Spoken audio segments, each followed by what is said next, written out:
फलटणमधील महिला डॉक्टरच्या कुटुंबाशी सुप्रिया सुळेंनी संवाद साधलाय।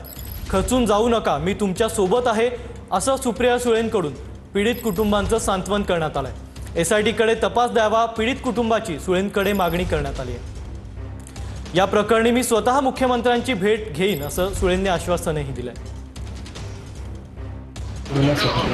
हॅलो ताई, मी प्रमोद मुंडे बोलतो डॉक्टर। संपदाचा भाऊ आहे मी, चुलत भाऊ। अच्छा, आय एम व्हेरी सॉरी झाल्याबद्दल। अन्याय तर खूप झाला आहे ताई, पण यामध्ये खूप म्हणजे पोलीस प्रशासन आणि हॉस्पिटल यामधील सर्व कर्मचारी यामध्ये इन्व्हॉल्व आहे। हा एक सुसाईड नसून मर्डर आहे। तिला म्हणजे आत्महत्येस प्रवृत्त केलं आहे। इतक्या लेवलला जाऊन तिला टॉर्चर केले, मेंटली हॅरॅस केलं आहे। तिला तिच्याकडे तिचं जीवन संपवणं हा एकमेव ऑप्शन तिने ठेवला आहे। त्यामुळे ही फक्त आत्महत्या नसून हत्या आहे। तिला यामध्ये खूप प्रवृत्त केलं आणि यामध्ये सर्व काही पोलीस कर्मचारी इन्व्हॉल्व आहेत। मला असं वाटतं एक पारदर्शक एसआयटी स्थापन झाली पाहिजे आणि त्याची पूर्ण डिटेल इन्क्वायरी पारदर्शकपणे आणि कुठलाही राजकीय दबाव त्याच्यात येता कामा नये।